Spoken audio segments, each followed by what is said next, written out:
Thank you, everyone, for coming and joining us today on Authentically You. We are here with Mia. Mia Hecktall, aka the Mystic Therapist. Yes, that would be her. And we're going to have a conversation today and just going to let things flow and see where this leads, being our authentic selves. And so, what I'd like to ask Mia is when did you first notice that you had gifts? And when I say gifts, something more profound that maybe you're not even noticing in someone else, that you like information or whatever that looks like.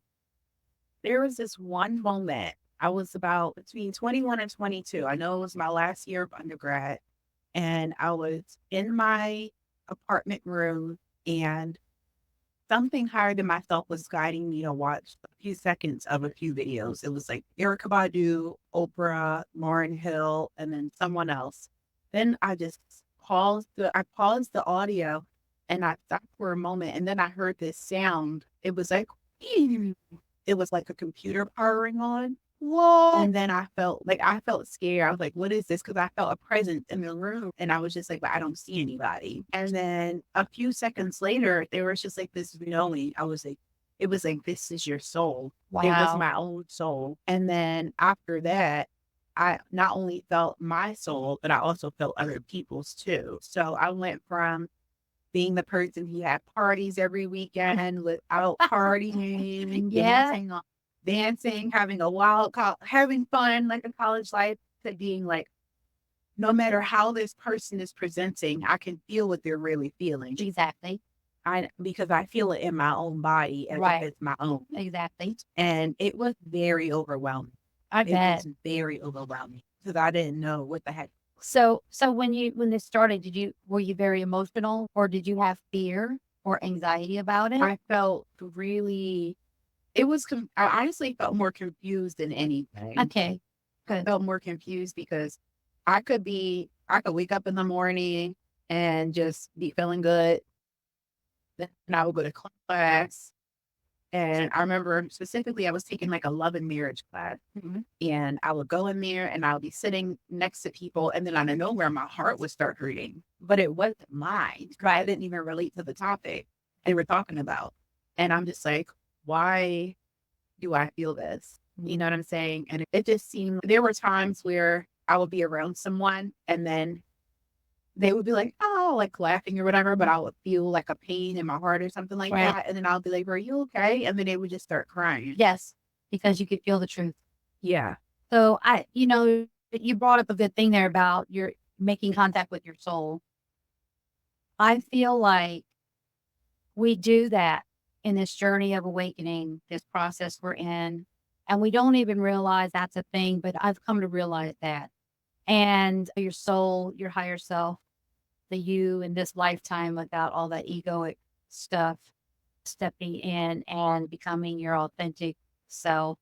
And it does not shock me that once that happened, like this light switch thing, and most times it is that way.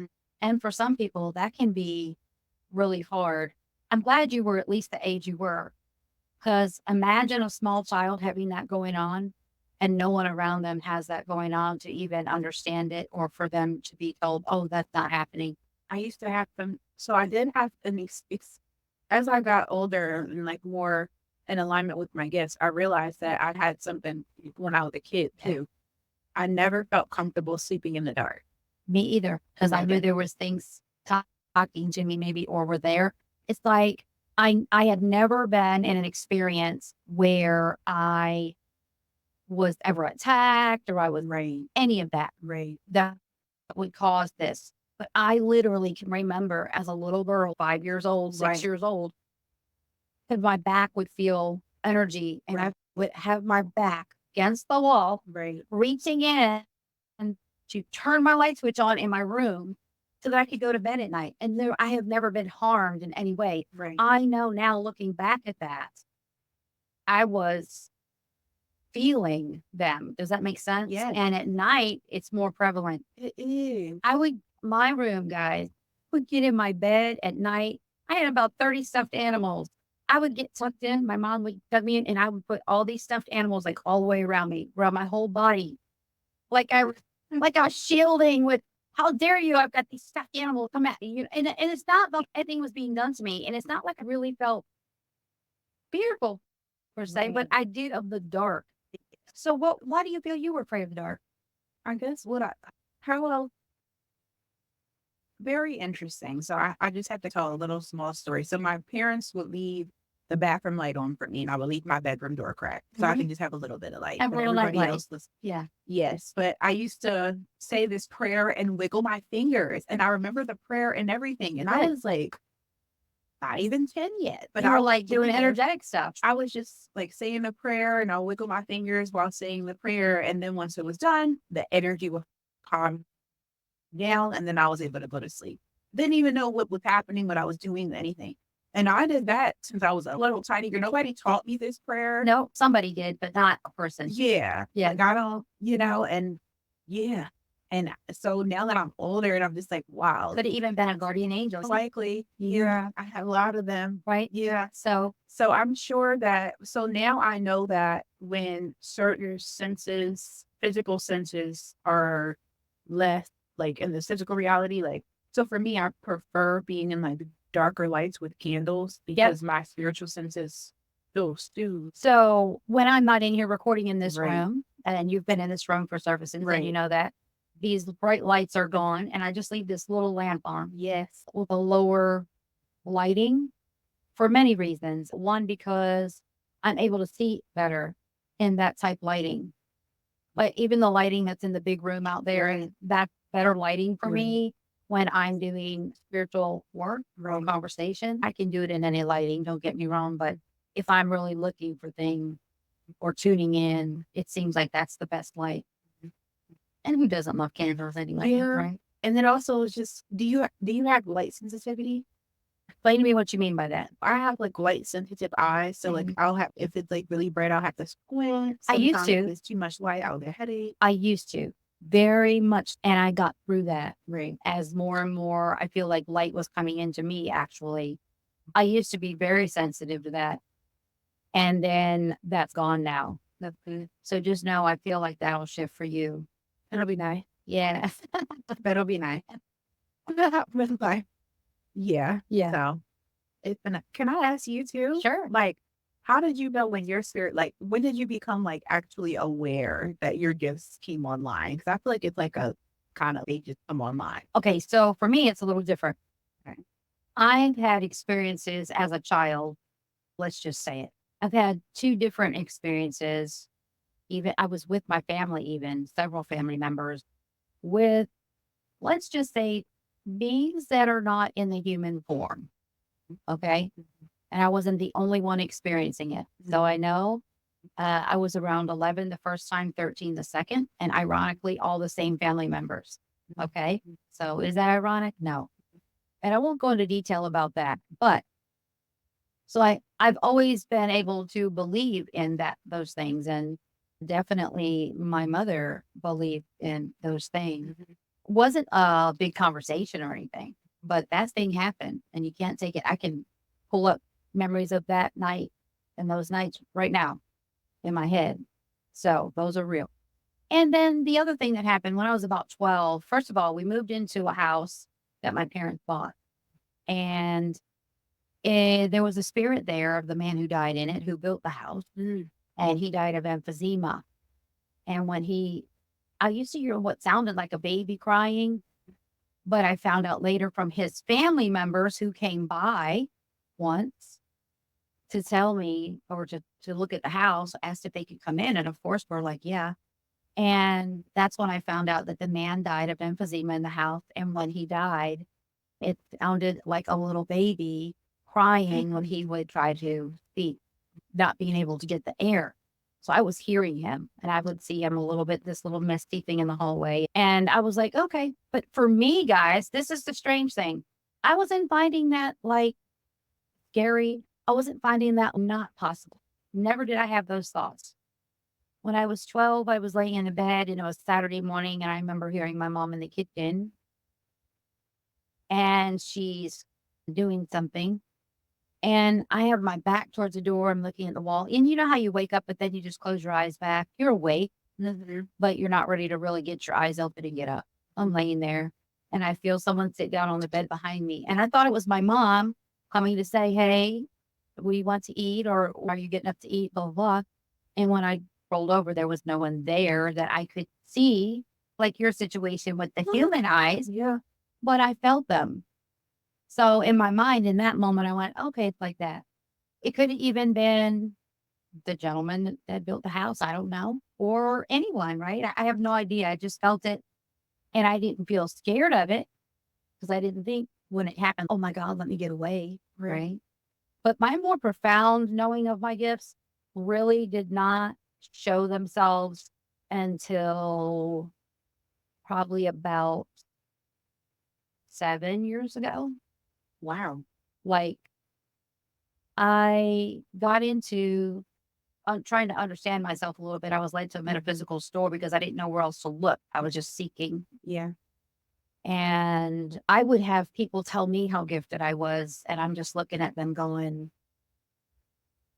okay. And my gifts would really open up. Well, I never even did a reading until the store was already open for 2 years. I had other people doing readings like Life Fair and things like that. And then when I did readings, my mind went to what I'd been taught. And this is what we do in life. Okay. So I'm going to use cards. I go to do the reading and I hear, don't touch the cards in my head. Man's voice. First of all, I'm like, I didn't even have the big realization right then that I was hearing that because I had people in front of me and I'm trying to be cool. So I go to touch the cards again and it's a little more stern. Don't touch the cards. And then I've been doing readings ever since then without touching the card. Who was that? I don't know. Probably a spirit guide. Yeah. I don't know. That's exciting. Yeah. And then I learned how to do Reiki and quantum healing. And my actual healing that I do now is whatever God leads me to do. Yeah. Is how I do it. And I've had profound things happen with that kind of show me things. And now I'm all in this place of helping others get through becoming their authentic higher self, which now has led me to this place of telepathy. And that's a whole thing. It's a whole thing. It's a whole thing. And if people want to understand, we've always been telepathic by nature. And that's another whole show that I do actually on the network because I feel like it needs to be addressed. Yeah. And I feel like the way it's been defined needs to change. How would you define it? I feel like we are an energetic being, to the best way I can describe it now, that is meant to feel just like you were feeling those people, to help everyone as a whole. Yeah. And understanding that we have to step outside of those constructs that we've been taught to be able to look at something bigger than ourselves so that we can become bigger than ourselves, bigger than what we've been shown to be. Because I feel like literally once you become that and you understand it, it's like you're omnipresent. I know that sounds a little crazy. No, not but you are in your mind. Regular. And if you are in your mind, then you are in your faith and belief of yourself. And that's where people need to go because suffering is not needed.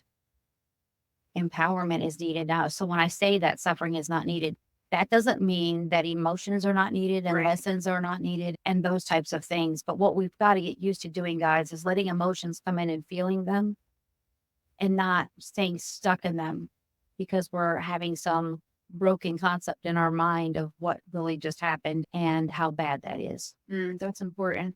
Yes. Alchemy. Yes. Transmutation. You have to let it, the emotion is needed. It's important for your body, chemical releases and all of those things. But what we don't want to get into is, and I know trauma will keep us stuck there, but we've got to get to a place. I've had trauma as a kid that as an adult, I had to work through and let go because it wasn't hurting anyone but me. Right. You know, and sometimes we even imprison ourselves by the thoughts that we have in our minds. Yes. About something. And what I try to tell people is, and I know you understand this, is you have to now look at that trauma that happened when you were 6 and the place that you're at now as a grown woman to understand it, to embrace it, to love it, and to let it go.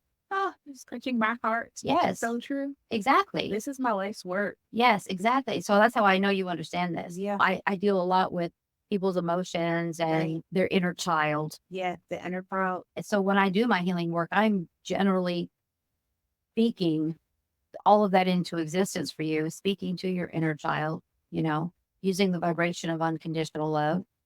And I let happen what happens. I used to be in a place where I was more upset that I couldn't express how I do what I do because some people go, "How did you just do that?" And I go, "I just do. Maybe that's what I'm here for. Yeah, I just do that." And it's just like telepathy. I can't explain all of the workings of it to you, but I do know it's real. And I do know that you need to understand the comforts it can bring into your life, Mhm. the empowerment it can bring into you. I fully believe that people like Buddha, Jesus, wow, were more tapped into that. Jesus was definitely fully awakened. He was talking to God on the daily. So why can't you believe that we can talk to God telepathically on the daily? It's not that he was a human being. God sent him for a reason. You know why? To show us many things about ourselves and how we should live our life to get to the place that we can do that. Some That's what I people feel. some people say he's a Venusian starseed. Probably. There's so many different things. Yeah. And there's lots of stuff out there, right? Yeah. And starseed, or are we as humanity from other beings? Is it possible? I'm not going to say it isn't. I'm not going to say it isn't. And at the end of the day, it's okay. It's okay. It's not something to be fearful of. Look at how many things in history have changed just over the last few years. Mhm. Why is that? Because you only know what you know until you know something different, right? Our technology has put us now in a place where we're understanding things from history in a whole different way. We're finding things that were never found. And that's called evolving. That's okay to rewrite history books, people. It's okay. It's very interesting. I was about to say, I don't know. I ain't trying to go on a whole rant about it. Go ahead, rant. For me, so coming back to my journey, I had to accept what was happening, and it Yes. took a while. I had to go to therapy. That's why I was asking that earlier, I went because I had through the feeling it messed you up for a minute. it did. And once I graduated and I did just a year of city year, it's like an AmeriCorps program, Right.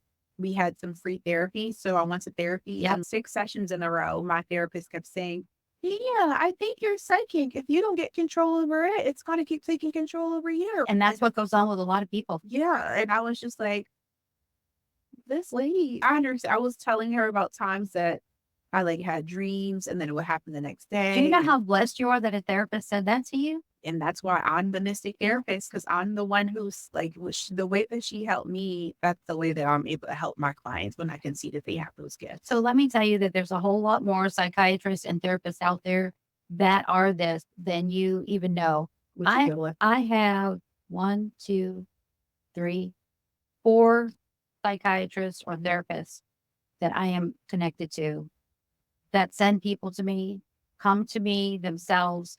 I have one psychotherapist that comes to me twice a month for me to put hands on her energetically and have conversation. She owns this firm and she's under a lot of pressure helping everyone. She's also fully gifted. Yeah. She's fully aware that is okay. She's also Christian. So for some people, they struggle with that because depending on what group you're participating with, they can be very open and allow you to be yourself, or you can feel very cut off, and I feel like what's going to happen is as more and more people open up, things will just naturally change. Does that make sense? Yeah, I do look forward to the mental health field. And I love the fact that there are so many, because I feel like our spirits all chose to incarnate at this time to really help people through the ascension. So we're showing up in different roles. Like there's different people who are awakened, who are doctors, who are child daycare centers. You know what I'm saying? Like teaching meditation. So it's just, we need a lot. There's so many people on this earth right now. We need as many people as we can. And I am so passionate. I can't speak to everyone else's experience. I can only speak to my own. I get that. But I'm very passionate about really the fact that we are a multidimensional being. We are. And if we only honor one aspect of ourselves, when we say mental health, we only honor one aspect of ourselves, then we're missing the point. That's how we've gotten to the place that we're at. And I want to Exactly. call it like emotional entanglement. Mhm, Just how it feels to me. mhm. And having to literally move all that out of the way to where you get to this place where you're more like nature. You are becoming your innate natural self. Mm. And look at nature, guys. Come on. You can't tell me that you don't believe that nature is telepathic. I feel it is. I, it's, or let's say use the word telekinesis because that's energy moving. Right. You know, literally, I can take energy and move it through your body and help release energetic blocks. Everyone has this ability. Everybody has this ability. Everybody has this ability, Mhm. but you have to acknowledge it. So let's go back for a second because I don't want to forget my thought about what you said. You had to accept I had to accept. the gift I had to. and your abilities I had to then own them, walk in them, and get yourself together. It took a couple of years. And so for me, so I just had a gentleman, Alex Odaris, who's a friend of mine and used to be a student here, who went through his awakening here. He's in Atlanta now, but he was saying that once he said yes, he came to a meditation here one night. Mhm. And it's like when he said yes, it was game on. Mhm. You were presented with something and you had a choice. Some people will shut it down, and I can I guarantee ain't you had no choice. that I wanted to. you had some choices about how you handled it, but I'm glad that you were nudged in the right direction to eventually get you through that. Mhm. And I also believe that happened for a reason. You were in school for what? So I went to undergrad for psychology, grad school for dance movement, psychotherapy, and counseling. Great. So it is not a shocker to me that happened for you because they were building you to be what you are now, Mhm. to be able to use that and understand that there are people, children, especially who are going to come and you're going to be going, it's Mhm. okay. It's okay. And it's also very, I study this. So I've had so many clients come to me. So for me personally, I use the tarot, but Right. not in my like modern therapy job, but in Right. my own personal business. I do use the tarot as well as my gifts to help people. Because I know you're fully, Yeah. the cards are a trigger, or maybe for the person in front of you more so than you. You get things. Mhm. So, Alright, my train of thought left. so you use your tarot in your other business that you do. Mm, I don't know why it left, and hopefully it comes back soon. Okay. It'll come back. Yeah. Well, We don't know. it's So,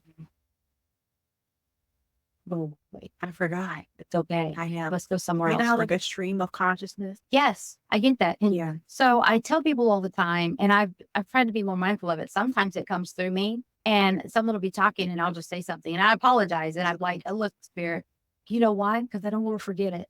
Because it's a stream of consciousness, just like you said, that comes in and you need to say it.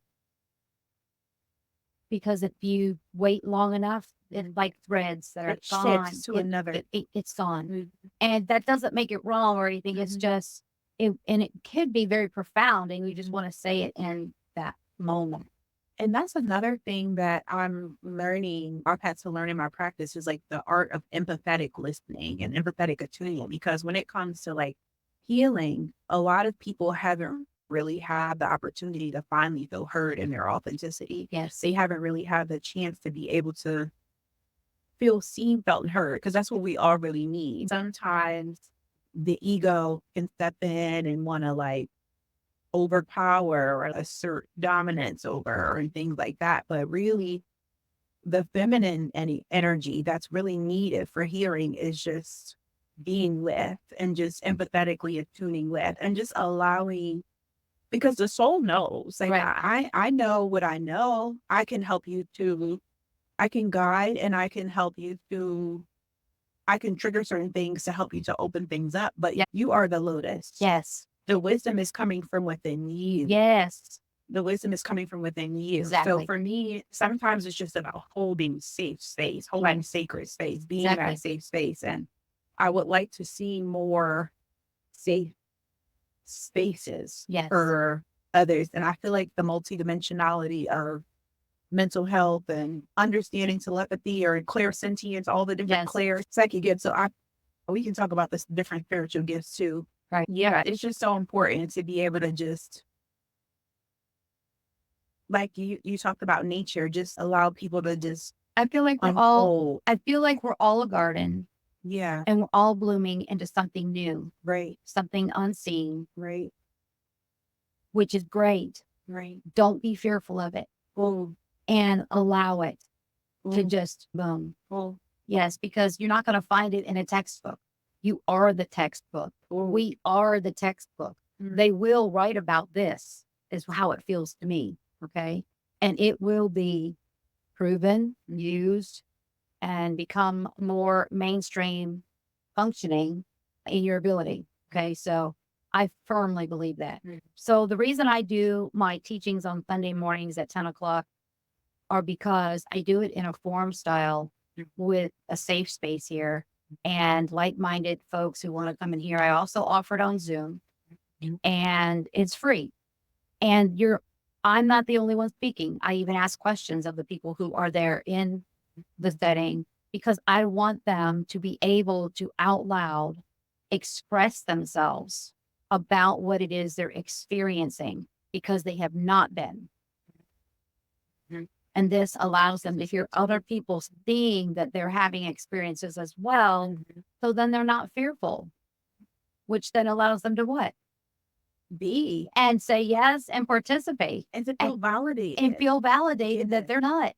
This is such a safe space. Like whenever coming here on Sunday, it was so lovely to be amongst people who were just able to say, yeah, I passed on before and I experienced this Yeah. and the Right. angels and things like that. And that be like a normal thing. Because for Right. me, it's this type of conversation is just as normal as, hey, I had a apple for breakfast this morning. This is so regular for me. So Right. it's so nice to be around. It's just, yeah. So because we're,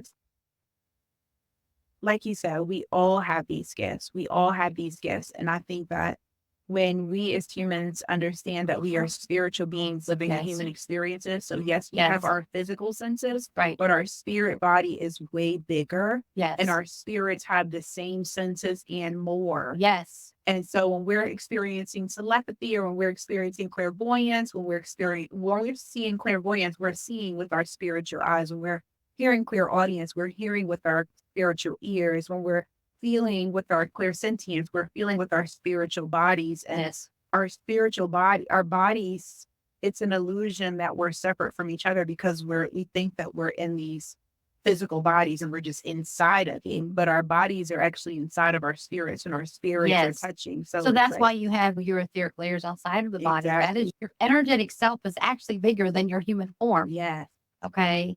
And most people don't understand that, but it's the truth. It's the Understandable. reality of it. And you can poo-poo it all you want, or you can feel great about it, but it's just the fact of the matter. And lately I had an experience where I was watching some near-death experience videos and about 3 or 4 months ago they started. And for me, I couldn't understand why I felt so connected to the stories I was listening to. Mhm. Then I started figuring it out Mhm. because I am connected to what they went and experienced. Mm. And so everything they were saying, I felt and I knew Mhm. it was a thing. Mhm. Does that make sense? That makes a lot of sense. Okay. So right now we're going to shut this down and we'll be back with another session. So I want to thank all of you for coming in and showing up as your authentic you. Yes. Be blessed.